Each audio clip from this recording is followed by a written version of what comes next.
BEd versus BTC और background में supreme court और उसका आखिरी फैसला, और फैसले के आते ही समाज का एक विकृत चेहरा, वो भी उस वक्त जब बिना किसी गलती के, बिना किसी अपराध के दंडित होने के बाद जब समाज एक बार एक निर्दोष को जो है सजा देने पर पूरा समाज एक साथ विरोध करता है। आज वही समाज मैं देख रहा हूं जिस तरीके से विजय जश्न मना रहा है, जिस तरीके से ट्रोल किया जा रहा है। यार इंसानियत मर गई है क्या बीटीसी के सारे साथियों का?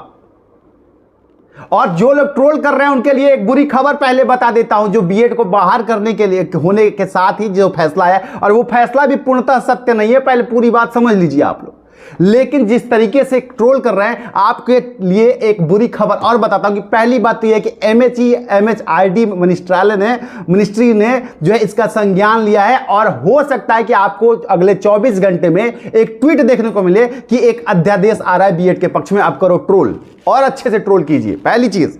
दूसरी बात, रिव्यू पिटीशन का अभी भी ऑप्शन होता है एक जजमेंट में, कोर्ट के अंदर उसका रिव्यू किया जा सकता है, जिस पॉइंट को नहीं देखा गया क्योंकि ऑनरेबल सुप्रीम कोर्ट ने क्या किया है ये आप लोग समझिए। बीएड बाहर होगा या बीटीसी बाहर होगा ये फैसला तो है ही नहीं। फैसला सबसे पहली बात ये है कि एनसीटी की 2018 का जो अधिनियम था उसको जो है सुप्रीम कोर्ट ने डाउन कर दिया, उसको हटा दिया, उसको रद्द कर दिया है अपने फैसले में, और इसलिए बीएड को बाहर हुआ माना जा रहा है। जबकि यहां पर एक पक्ष तो यह है कि आपने एनसीटी के 2018 का अध्यादेश जो है, जो नियम था, उसको आपने रद्द कर दिया है। लेकिन यहां एक बात और सोचने की जरूरत है, जो कि कहीं ना कहीं इस फैसले में, पूरे जजमेंट में जिसे कंसीडर नहीं किया गया, जो एक रिव्यू पिटीशन को लेकर के, रिव्यू को लेकर के एक सीरियस चीज है कि एनसीटी ने दिया अध्यादेश, नियम कि अगर आपको प्राइमरी में टीचर बनना है तो आप बीएड कर लीजिए, और बीएड के बाद आप 6 महीने का ब्रिज कोर्स कर लीजिएगा, आप आराम से बन जाइएगा प्राइमरी का टीचर। ऐसे में उन बच्चों की क्या गलती है जिन्होंने बीएड किया? क्योंकि उन्हें जब यही बताया गया था कि आप बीएड एलिजिबल हैं, तो वो क्यों बीटीसी करने जाएगा? जब वो एक बीएड करेगा, पढ़ाई उतना ही करना है, टाइमिंग उतना ही लगना है, तो क्यों नहीं बीएड कर लेगा कि वो प्राइमरी में भी एलिजिबल होगा, 6 to 8 में भी होगा, 9 10 में भी होगा, वो क्यों नहीं होगा? तो गलती किया एनसीटी ने, सजा मिल रही है। आप ही के अपने भाई हैं जो करोड़ों बीएड डिग्री धारक है, और इतना जल्दी ये बात खत्म नहीं होने वाला है। जितने भी बीएड के साथी बैठ कर रो रहे हो अपने कमरे में, आज दुखी हो, टूटे हो, निराश हो, इतना जल्दी ये खत्म नहीं होने वाला है। इसलिए थोड़ा सा हिम्मत रखो। हां, बुरा दिन है, काला दिन है। और एक बात और कि ऑनरेबल कोर्ट का एज एन कोर्ट ऑफिसर मैं उस तरीके से क्रिटिसाइज तो नहीं कर सकता हूं, लेकिन संविधान की दृष्टि से एक चीज मैं अपने अनुभव से ये बात कह रहा हूं कि देखिए, ये कहीं ना कहीं ये जजमेंट जो है पूरी तरह से न्याय उचित नहीं है।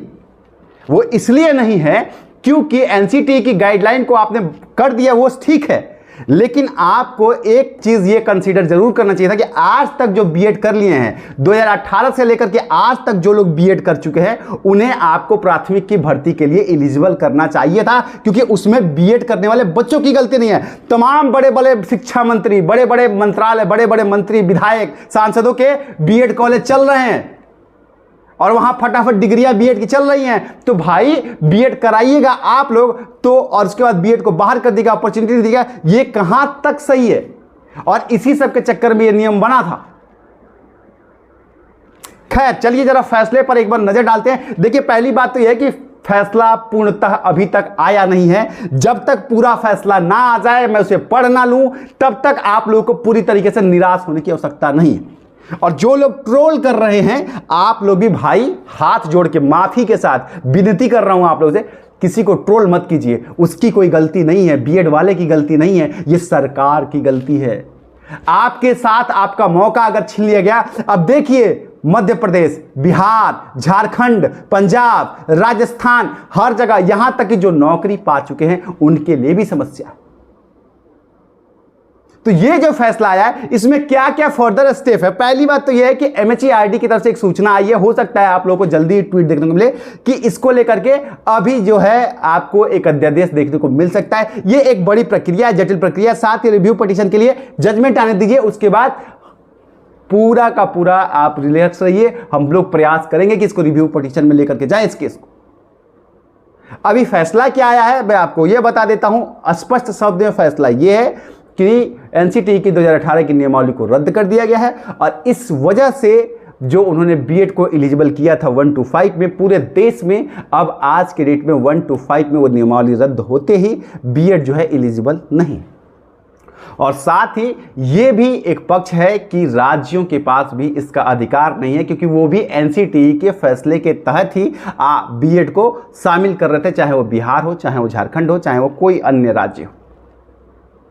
और अब जब एनसीटीई का वो नियम ही रद्द कर दिया गया, ऐसी स्थिति में जो है बिहार है या झारखंड है या तमाम जो राज्य हैं जहां बीएड की बात है, या मध्य प्रदेश में अभी किया गया है, मध्य प्रदेश में जो नौकरी पा चुके हैं बिल्कुल वो लोग, उनके ऊपर भी खतरा इसलिए है क्योंकि वो फैसला भी कोर्ट के अधीन था और कोर्ट का फैसला अब आ चुका है। तो इसमें उन्हें भी जब तक कि इसका रिव्यू में जाकर के स्टे ना करवा दिया जाए, पूरी प्रक्रिया को, इस जजमेंट को स्टे ना किया जाए, विथहोल्ड ना किया जाए, या फिर ऑनरेबल पार्लियामेंट से अध्यादेश न जारी किया जाए इसको लेकर के, तब तक के लिए आप लोग के लिए बुरी खबर है और बुरी खबर है।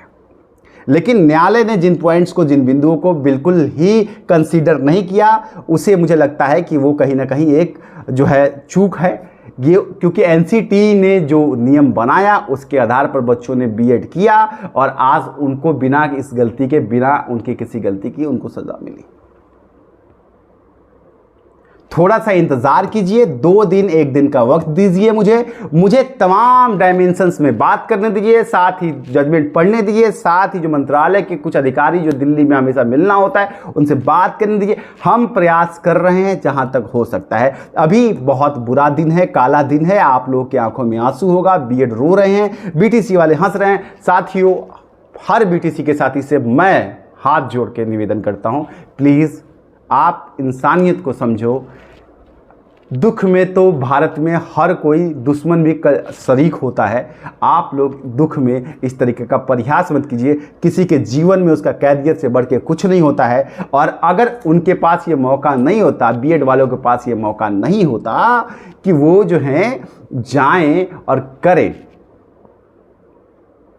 बीएड कर लें, वो प्राइमरी में एलिजिबल हो जाएंगे, तो डेफिनेटली बीटीसी कर लेते, डीएलएड कर लेते, और ताकि वो प्राइमरी में एलिजिबल रहे। ऐसे बहुत सारे बच्चे हैं, जब ये नियमावली नहीं थी एनसीटीई के द्वारा की, उसके पहले वो डीएड और बीएलएड, मतलब बीटीसी और बीएड दोनों करके बैठे हुए थे, ताकि जहां भी आए, अब जिनको प्राइमरी का टीचर बनना है उनको बीटीसी कंपलसरी किया गया है, वहीं एक तरफ बीटीसी को खत्म भी किया जा रहा है। तमाम चीज़ें जो हैं वो बहुत ज़्यादा न्याय संगत नहीं है। आप लोगों के कॉमेंट्स की वजह से मैं अभी आया हूँ, थोड़ा सा इंतजार कीजिए। आप लोगों के लिए एमएचआरडी से क्या हो रहा है, और साथ ही रिव्यू पिटीशन को लेकर के जजमेंट में क्या क्या चीजें, इन सारी चीजों को लेकर के मैं आप लोगों के बीच में आऊंगा। चैनल पे बने रहिए और हौसला रखिए।